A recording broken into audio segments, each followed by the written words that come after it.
At first, he was just the old man with the rotting wooden boat, mocked as a millionaire's yacht, crushed it right in front of everyone.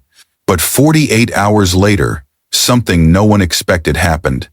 6 Navy warships emerged through the fog, and from that moment, the truth began to unfold. Welcome to NT, where everyday kindness becomes unforgettable. Let's begin this journey together. Walter Grady, 74, lived on the eastern edge of Fairhaven Harbor, a quiet coastal town in Oregon where the morning sun shimmered across the water and the salty breeze soaked into the old wood of the seaside homes.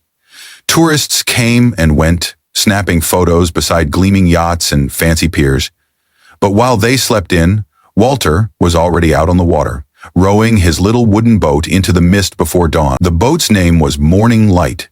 It wasn't flashy, no powerful engine, no fancy GPS, just oars and memory, built by Walter's own hands nearly 50 years ago after he left the Navy. Pine and oak, plank by plank. It wasn't just a boat to him, it was where he found peace, a place where the sound of the waves finally drowned out the echoes of war. Most folks in town knew him as the old man with the wooden boat, but few really paid him much mind. In their eyes, he was part of the background, a relic of something that used to be. Fairhaven had changed. New restaurants popped up. The piers got fancier. $1-million yachts now lined the waterfront where fishing boats once sat. Then, that morning, the one no one would forget, the fog still clung to the harbor when the Valiant appeared. A massive white yacht, engines rumbling like thunder, cutting through the silence like it owned the place. On its upper deck, Walter guests toasted champagne. Down below, Walter was tying off his crab lines. He saw the yacht coming and waved his arms, tried to signal, but no one on board seemed to notice or care. A harbor patrol officer nearby glanced up, hesitated, and did nothing. Within seconds, the Valiant's steel bow struck the side of Morning Light. The sound of splintering wood echoed across the dock like something breaking deep inside the soul. Walter jumped clear just before the stern was torn apart. Wood, ropes, and the old American flag he had flown every day for nearly 2 decades drifted in the bubbling wake. No one ran to help. No one apologized. Just laughter from the yacht and a few phones raised in the air, recording the scene like it was some kind of morning entertainment. Walter slowly pulled himself up from the dock, knees stiff from age, taking a moment to steady himself. People had gathered. They didn't speak, they didn't reach out. They just watched. A few whispered, others held up their phones, angling for a better shot, like this was just another moment to capture for clicks. Among the wreckage, twisted rope, shattered wood, Walter saw the one thing that mattered. The old American flag, floating, soaked and heavy. The red stripes were bleeding into the dark water. He bent down, reaching with a trembling arm. His movements were slow, careful, almost reverent, as if he was afraid to damage something sacred. When his fingers touched the fabric, he pressed it gently to his chest, holding it close, like a piece of his past trying to slip away. A few phones moved in closer, not out of sympathy, but because "old man crying into a flag" sounded like viral gold. Walter said nothing. No outburst, no demands. He just turned and walked, one slow, heavy step at a time, back toward the little wooden house on the hill that overlooked the harbor. An hour later, the first video hit the internet. Boomer's boat gets crushed, still thinks flag will save it. The very first comment? Just a laughing emoji. That afternoon, Walter sat alone at his wooden table, opening an old box only he ever touched.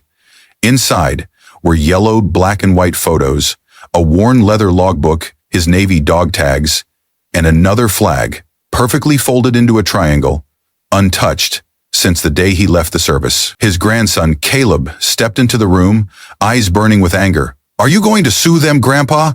They destroyed your boat." Walter didn't answer right away. His hand was moving slowly across the embroidered stars on the flag. "They didn't hit me," he said quietly. "They hit something no one ever cared about." Caleb clenched his fists, his jaw tight. He didn't understand how his grandfather could be so calm, but Morning Light wasn't just a boat. Walter finally looked up at him, giving a slow, tired nod. "To me, it wasn't, but to everyone else, it was just old wood." That night, Walter opened his sea log, the same one he'd used for decades to record the tide, the weather, the day's catch. But this time, he wrote only one line: "First day without morning light. No condolences, but I can still hear the sea." The next morning, Friday, Walter Grady woke at 4:45 a.m., just like always. There was no boat waiting, but habit has a way of staying put. He still made his coffee, still opened the window facing the harbor, but all he saw now was a gentle tide and a space too quiet. A heavy fog blanketed the water, thick like memory. No sails clinking, no ropes tapping, just stillness pressing against the windows like silence that had weight. Then, at exactly 7:03 a.m., a sound rolled across the harbor. 3 long, low blasts. Walter sat up straight. Not a ferry, not a fishing vessel. No, it was a sound he'd heard 1,000 times in uniform. Warships. Incoming! From out of the fog, 6 gray ships emerged, one after the other, silent, deliberate, with U.S. flags lowered to half-mast. No press release, no television cameras, just the kind of arrival that didn't need permission because it already had purpose. The townspeople gathered along the shore. Some left their cars running in the street. Shop owners locked up and hurried out. Teachers brought their classes down to the water's edge. No one knew what was happening, but they all felt it mattered. The lead ship, a guided missile destroyer, docked with sharp precision. On the deck stood a woman in full dress whites, Rear Admiral Emily Rhodes, holding a folded American flag in her gloved hands. She stepped off the gangway with the solemnity of someone who had buried more than one comrade. As she reached the end of the pier, her eyes searched the crowd and landed on Walter. She raised her hand in a formal salute. The entire harbor went silent. "Chief Grady," she said, her voice clear, "request permission to come ashore and render honors." Walter returned the salute, slow, steady, as if muscle memory had never left him. Rear Admiral Rhodes stepped closer, her voice lowered, steady as surf. "You might wonder why we're here with no official orders," she said, adjusting the flag in her arms. "We came because of a letter from your grandson, Caleb Grady. He didn't ask for money. He didn't demand justice. He just wrote, 'My grandfather's boat was destroyed, but please, don't let his story go down with it.'" Walter tilted his head slightly, absorbing her words in silence. That letter made its way through the Navy's veteran network.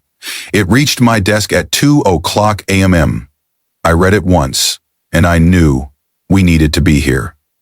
Not out of obligation, out of respect. She turned to face the crowd, now packed shoulder to shoulder along the docks.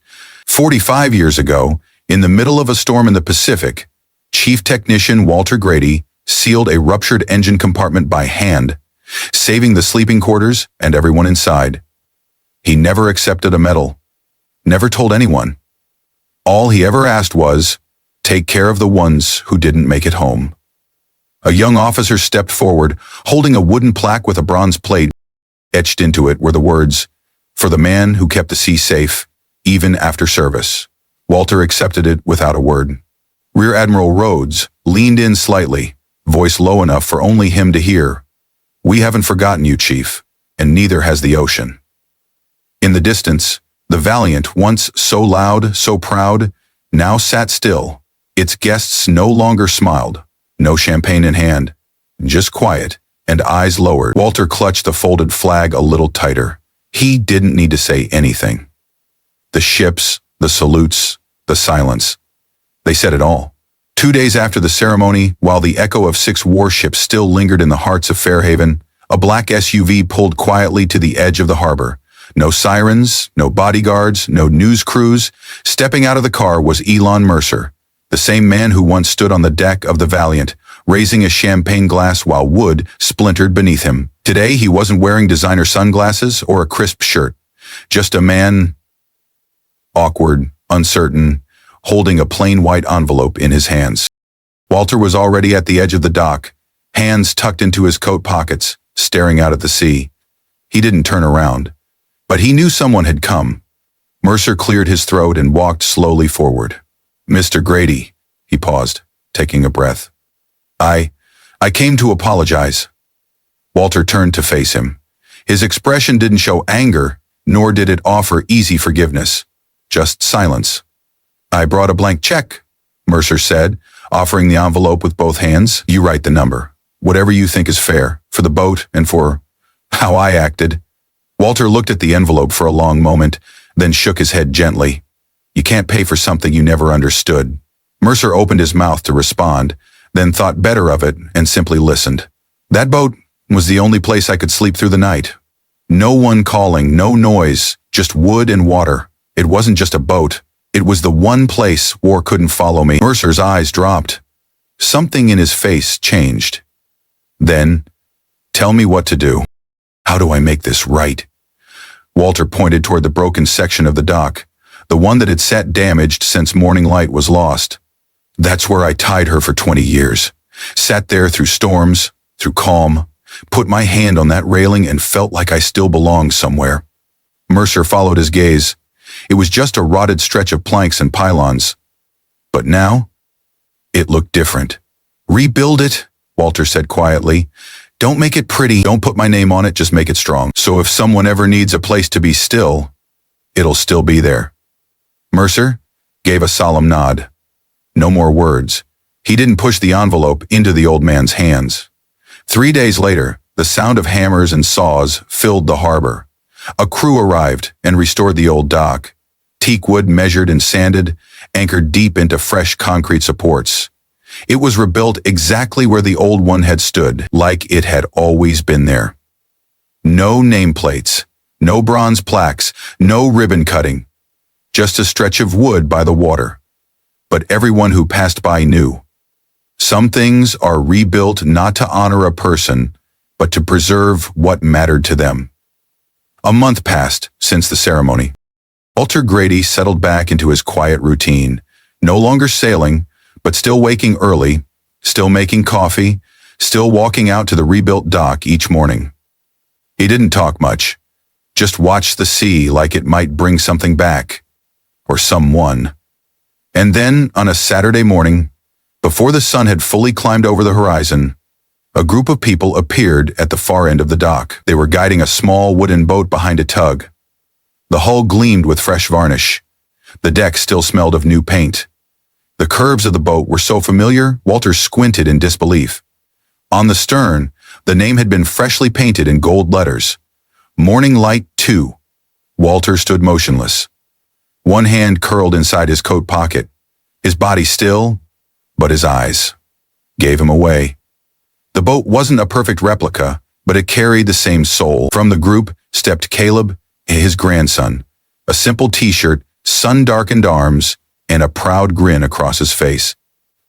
Surprised, Caleb said, laughing. I found your old design sketches in the garage. Sent them to the Veterans Boat Builders Guild. They drove in from 4 states. Walter walked forward slowly. His legs weren't fast anymore, but his steps were steady. Caleb took his hand and helped him up onto the deck. It's not exactly the same. We added a few things, updated nav system, proper lights, safety gear. But the rest? It's all based on what you built. Walter said nothing. He ran his fingers gently across the polished wood, closed his eyes for a moment, like he was listening through touch. Then he turned to Caleb. You did all this? For me? Caleb nodded, eyes glassy. For you. For everything you've done that no one ever noticed. And because, if we don't rebuild what matters, we lose it forever. That boat wasn't just timber and sails. It was living legacy. And this time, no one would dare call it an old, outdated relic. Every now and then, tourists strolling along the wooden walkway would stop and point. Whose boat is that? They'd ask. Locals would smile and say, it belongs to the man who kept this harbor safe, even after he took off the uniform. Some people spend their whole lives in silence, not because they have nothing to say, but because they've lived long enough to know that actions speak louder than words. Walter Grady never asked to be honored. He didn't expect applause. But in the end, kindness found its way back to him. Not in the form of medals, but through helping hands, quiet acknowledgments, and a boat rebuilt out of gratitude. This story isn't just for those who have sailed the sea. It's for anyone who's ever been told their time is past. For anyone who gave quietly, without needing their name on a plaque. And for the next generation to remember that some things deserve to be kept alive, even when the world stops talking about them. If you believe that honor never goes out of style, and that goodness still exists in the places we least expect, help us keep stories like this alive. Just comment one word, remember, and if this story touched something in you, please like the video, subscribe to NT Amazing Stories, and share it with someone who needs to hear it. Because sometimes the right story can change the way we see a person or an entire generation.